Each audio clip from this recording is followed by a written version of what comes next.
Hello, everybody. Dr. F. Scott Field here, and I'd like to introduce you to our newest sponsor. The NPTE Final Frontier is the review course that I wish was around when I took the board exam. For those of you who know my story, it took me a handful of times to pass that exam, and quite frankly, I really wish I had an exam review course around, just like the NPTE Final Frontier. Check out their website, npteff.com, and use the code HET at checkout for 10% off to all of our listeners and fans. Hello, everybody, and welcome to another episode of the Healthcare Education Transformation Podcast. I'm your host, Dr. F. Scott Field, and we've got with us again another one of my role models, my heroes, and new co-host to the HET podcast. So I'm super excited, Dr. Lisa VanHoose. Dr. VanHoose, thanks so much for coming on and for being a part of this. Thank you so much for having me. And I'm really excited to talk to you today and also about the future podcast that we're going to be doing. I love how you've changed the configuration with having, multiple hosts, and it's just going to be a good year for the podcast. Yeah, I keep saying that I've assembled an academic Avengers, and I'm proud of it. Like I said, I get to work with my heroes now, so I'm like a fanboy. This is pretty fun for me. And that's pretty funny because that's how we feel about you. We're like, okay, we're finna learn at the feet of the podcast Jedi. Yeah, so we're gonna share some things. We're gonna go back and forth. It's a two-way street, right? If you're the smartest person in the room, you're in the wrong room. So, come on. Well, Lisa, tell us a little bit about your academic journey and how it's led you to where you're at today. So I have said this in many public spaces that I was not one of those students that was like, I knew I wanted to be a PT. PT actually found me. I was in college planning on getting an information systems degree, right? I was going to be a computer person in a cubicle somewhere, not really having to deal with humans. And the university that I was at wanted to diversify their PT program. And so that was what began my journey. And so then I went to the University of Central Arkansas. I graduated in 1996. Benita Lovelace Chandler was my department chair. That tells you a little bit about where I'm at in regards to the decades. But then I practiced for a while. I practiced for about 10 years and then went back to education to work on a PhD at the University of Kansas. And that's actually where I entered the academy and became a faculty member.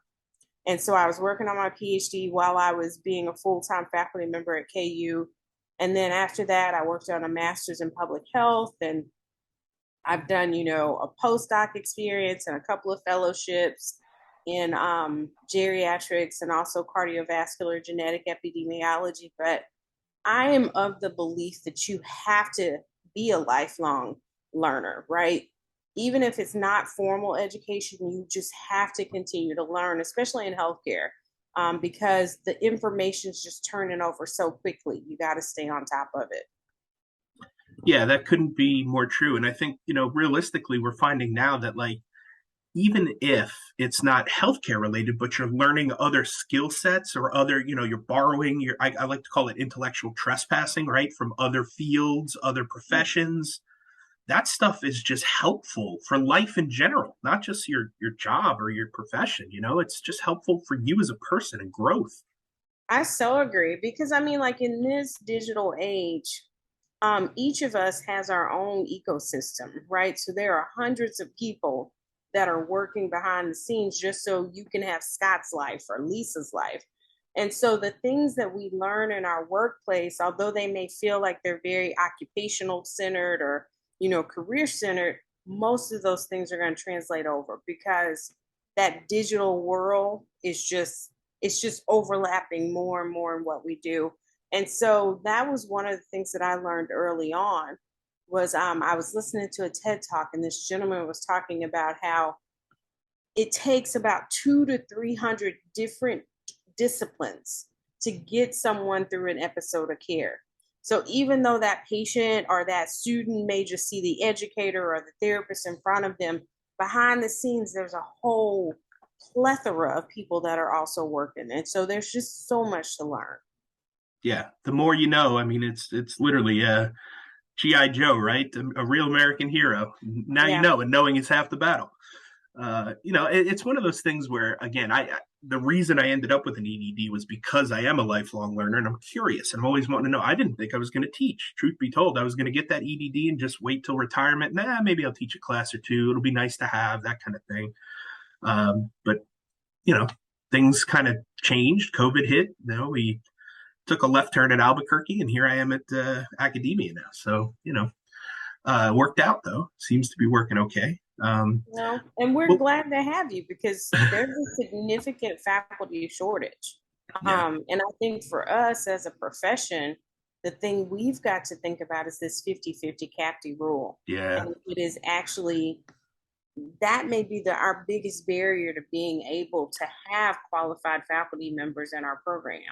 Yeah, I mean, I just talked about this the other day with a guest. I can't remember who it was, but regardless, the moral of the story is we get a doctoral degree, but then that doctoral degree is not good enough, quote unquote, to teach at the same program that you just got the doctoral degree from, right? A clinical DPT is not, it's not enough. It seems arbitrary, right, to have 50% have terminal degrees. But even bigger problem is we're about to lose a huge wave of retirees, right? There's people who've been doing it for a really long time that are really just pinnacles and cornerstones of the profession. And they're about to retire. So I feel like this is just personal, opinion. I feel like there's going to be a little bit of a mass exodus coming up in the next couple of years, and there's going to be a void. So how do we address that? I don't know. Well, I think the first thing is, you know, like you said, when you ask people, where did that number come from, 50%, it really, somebody just pulled it out the air. I mean, Yeah. there is no evidence. It's not, researched. It's not been investigated. And so in a profession that is, constantly saying evidence-based, evidence-informed, that's one thing right there that we need to say, you know what, Yeah. until we have something that justifies that, scientifically justify that, then we need to just remove that from our accrediting standards and elements. The second thing to me is the fact of that when we are saying as a profession that the DPT is not enough, you can't be mad when other disciplines say that we're not enough. You Right. can't be mad when we have tiered reimbursement or when you feel like we're not being reimbursed enough. Because we set that message out there, right? That we were inadequate. You can't be mad when people don't invite us to tables where they're having, conversations about the next wave of healthcare. We said that DPTs weren't enough, right? You can't be mad when we look at research funding and we're like, there's not enough DPT funding. Well, we said that DPT wasn't enough. So some of this is just the energy you put out is the energy you get. So I really think Captain needs to just, for a season, maybe for Yeah. 3 to 5 years, just say, okay, we're not going to enforce that standard. And then let programs be innovative and see what happens to the quality of instruction. And I Yeah. guarantee you it ain't going to change. Well, not only that, right? I've had PhD professors who were terrible teachers, like great researchers, amazing clinicians, couldn't teach worth a lick though, right? So a PhD who's never been taught how to teach doesn't necessarily know how to transfer the knowledge, right? Whereas an EDD, and again, I'm not picking on PhD versus EDD here, but an EDD who may learn the techniques, the methods, the theory behind teaching and how to teach and how to transfer knowledge may end up being able to teach a little bit better, which is nice, but then they may not have the clinical skills if they went right from, like, let's say PT school to an EDD program, right? So it has to balance out a little bit there too. You got to find a good fit. But I've seen just DPT professors who were clinical for 10, 15 years and are amazing teachers. Yeah. No, So I think that kind of comes back to the fact that, like who is that DPT? What self work have they done in regards to pedagogy and andragogy? But I do agree that because those of us that have PhDs and PhDs that aren't in education, because there are a few people who have PhDs in education, um, we are trained with a different mindset. So one of the things I remember very early on when I had a K award. So I'm done with my PhD. So now I'm applying for, grants to help train me in other content areas, y'all. So I planned this project, and the mentor was like, "This project is focused too much on the people." And I'm like, "But I'm a therapist, right? Yes, I have a PhD, but ultimately I'm a therapist. I'm concerned with outcomes at an individual level." And this person looked me in the eye and said, "Research is not about people, research is about process. And the quicker you get that, the more successful you are going to be." And so when we take PhDs that have been trained from that mindset, it's hard for us to think about learner centered care, because that's what education is learner centered care. It's all about caring for somebody, because that person's concerned about the process. That's how we've been trained, right? Can I create a process that almost looks like a factory line? I'm doing the same thing over and over again. So that way I can assess the outcomes and not go, "Oh, the conditions change." But really good education, the conditions should slightly change because every learner is different. And so we need educators that understand how to be adaptive master teachers. And PhDs may not be the best person for that. Yeah, especially in something like human and life sciences. Like when you're coming from a field that is so human centric, it's got to be a little bit of give and take. Yeah. I Well, mean, Lisa, not let's. unless you're looking at people like, social scientists and anthropologists. Right, right. Yeah. Let's look at the nuts and bolts of today's episode here. I'm excited to hear about your areas of interest and what you look forward to talking about on the show over the next several months, weeks, years, days, whatever. Y'all heard that, didn't you? You heard him say weeks, years. I heard that. I heard him slip. I, Heard him I, slip I, out I his put them all in there. I put them all in there. Yes. So basically, the focus is healthcare education transformation. And for me, right now, what brings me passion is this concept of social reconstructionism education, that what is going on in the world should be transforming the education. Because ultimately, you are going to be the practitioner that's going to have to deal with those social issues. And so the segments that we're going to be running are primarily going to be looking at individuals in PT and other areas that are out in the community, helping students to learn that your education, your practice area goes beyond the clinic, and that sometimes the community as a classroom may be the best place for you to learn and to be able to apply, and then also learn how to adapt, because you've got to work with these humans that are going to be constantly dynamic.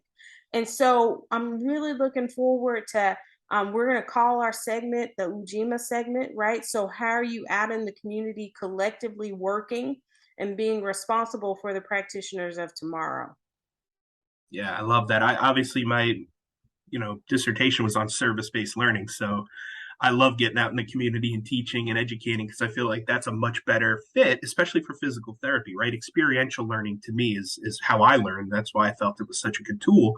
But at the time of my dissertation, only 50% of the DPT schools in the nation were using service-based learning.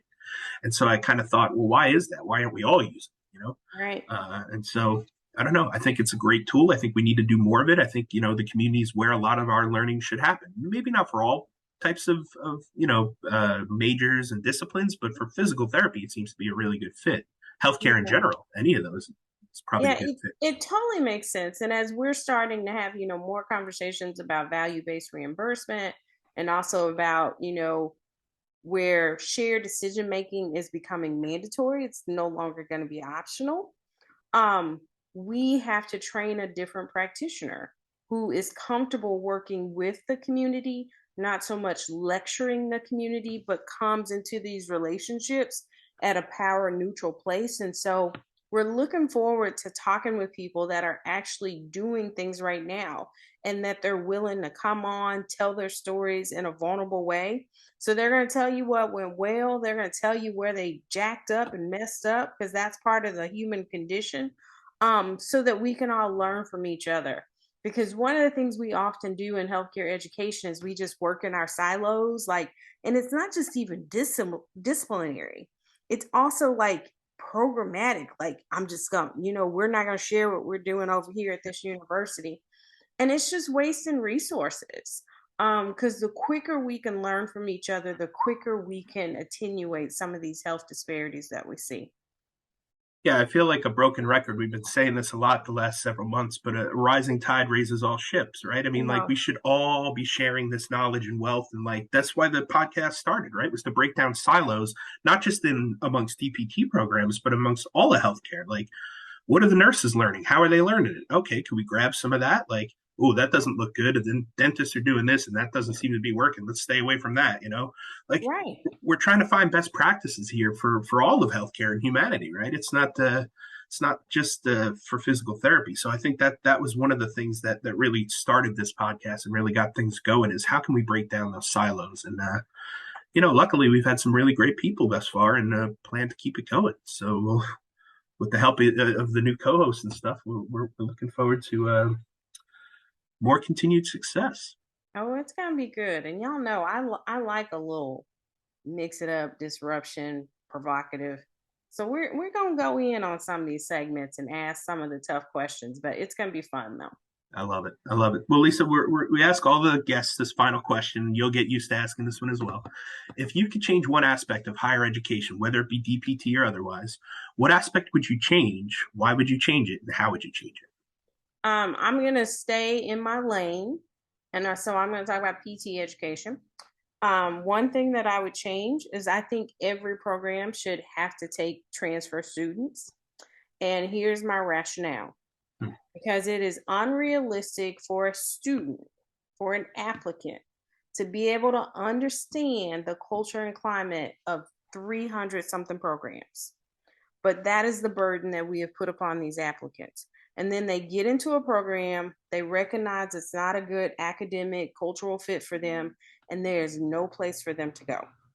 So that would be like you being in a relationship with somebody that you like, oh, this is bad. I need to get out of this tomorrow. And somebody saying you can't get out. And so, why could we not have programs that would allow students to transfer into their programs? Even if it's not all the programs, could we identify maybe 25% of our programs that would allow for you to transfer and somehow incentivize them to do it? The other reason behind that is because the last number I think I heard was 70% of the attrition rate. So students that are dismissed from PT programs are Black and Brown students. That makes absolutely no sense to me when you do the math because they don't represent 70% of the students that are in programs. So, yes, some of that may be individual issues, but what it really tells me when you see disparities like that, that's a systems issue, that's a structural issue.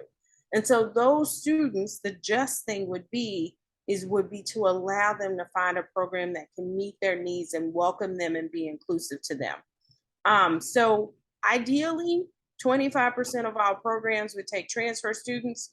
If y'all not ready for that, then just tell me how I can start a transfer program. So I've asked a few people, they give me the deer in the headlight look like they don't know what I'm talking about. But in my mind, could we have a university, an established program that would allow us to set up an extension? And that extension is for no other reason than students who have been dismissed or students that find themselves in a program that is traumatic because it does not align with their values. You could send us your transcript. We would do a transcript analysis. We would figure out a plan of study for you using the established curriculum of that CAPTE accredited program, and we would get you to a degree. So when people are like, oh, we need to diversify and it's going to take forever, I'm like, you lie. If we could figure out a way to transfer students into other programs, we could quickly change the diversity of the workforce. That's what I would do. Yeah, it's an interesting answer. We have not had that one yet. That's not something I had considered. But if you think about it, let's start at the end goal. We all take one NPTE exam. It's all the same across the nation, state to state. So it's dumb for us to even have quote unquote state licenses. I kind of get it, like protection and all, but if we all pass the exact same board exam, you know, doesn't make sense there. So if the goal of all the PT programs, what, 200 and 70 or so. I don't know Yeah. where we're at now. It's getting up there close to 300. Hmm. Uh, if the goal of all those programs is to get us safe practitioners that pass the board exam, then there should be some out of those almost 300 that do align enough to where there's some interchangeability for sure. No, most definitely. Yeah. Most So, definitely. And at the end of the day, if we're all, most of us are using the same clinical education, measure. So we're all teaching students the same thing. right. So it's just a matter of figuring out where the courses map up against each other. And yeah, you might have to come up with an independent study course to fill the Yeah. gap. Fill gaps.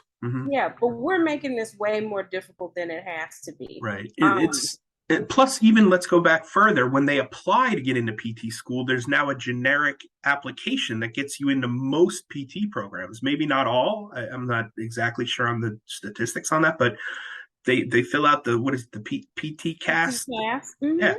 So if we're filling out the same thing to get into these same programs to finish the same board exam, there should be, a little bit more. It seems a little bit egocentric to be like, oh, well, the way that we do it is the special sauce, and that's what makes the difference.